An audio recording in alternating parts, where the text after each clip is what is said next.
Sure. Major Joel Villavert out of Scott Air Force Base, Illinois.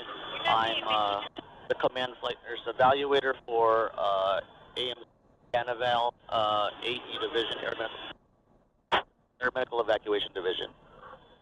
What is a TIS? A TIS is a transport isolation system for when the Ebola virus disease was kind of brought to everyone's attention. There was a lot of ideas and things that were kind of put out there as far as how to transport these patients. What makes the TIS different from that is that we are able to provide patient care to that patient within this larger containment unit. As opposed to, we do have forms where we can transport patients, but basically those are isolates, where basically we are only able to observe those patients.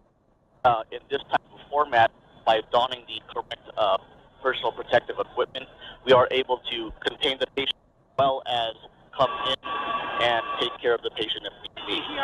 These are for both symptomatic and asymptomatic patients, and so with that, we're able to take care of up to eight patients in this type of configuration.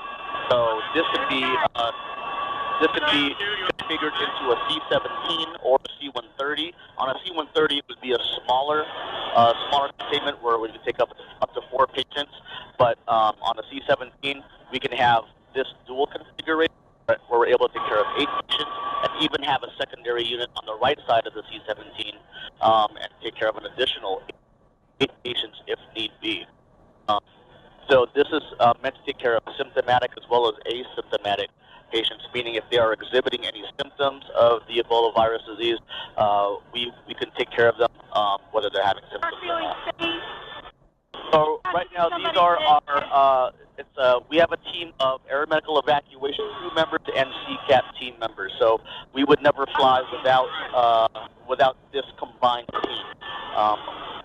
They don't necessarily, the patient does not necessarily need to be in a critical state, but we do rely on our critical care air transport team members or CCAT to be in flight with us, just in case the patient does develop more critical symptoms and more critical or requires a more critical or higher clinical higher critical care while we're in the air. So it may be a very simple patient once we pick them up, but if they develop into something a little bit more where they require more clinical or critical care, we have that team available in flight.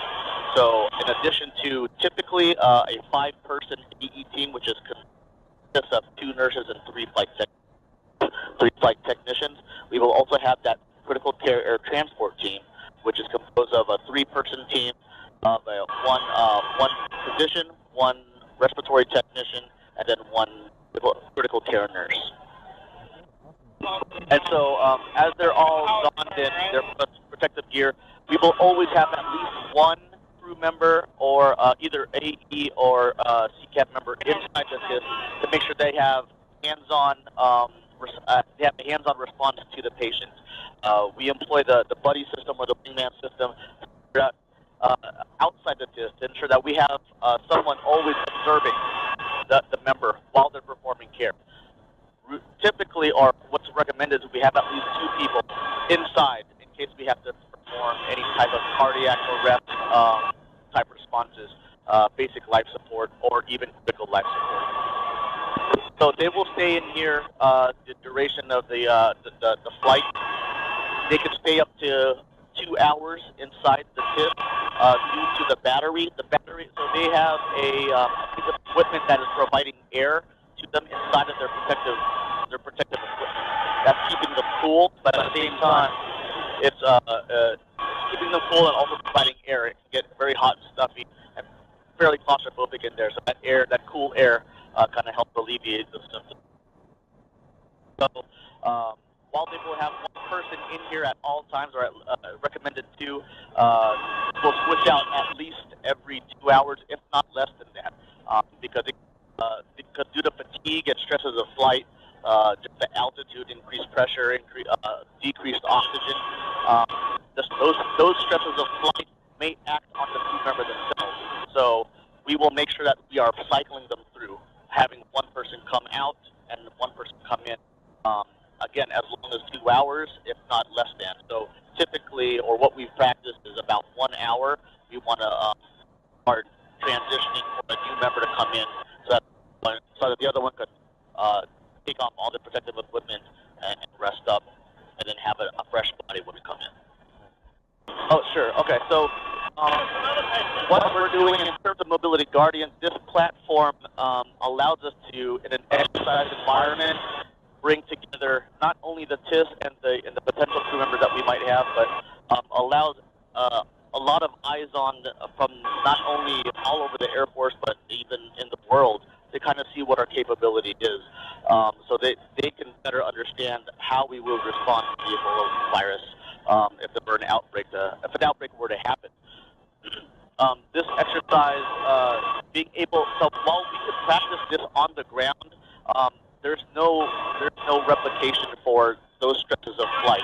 And so what Mobility Guardian allows us to do is talk to our front-end crew, talk about the logistics of loading it, of bringing in different teams, infectious disease doctors, the CCAT team, the TIF support team, which are a special team of biomedical equipment technicians who put this thing together and actually ship it to us.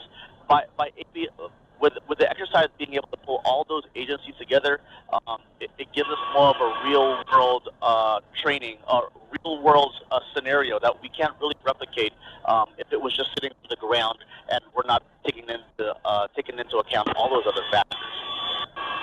So far we've been able to practice this. This is our second mission now on utilizing the TIS, and Mobility Guardian having 3 back-to-back TIS missions.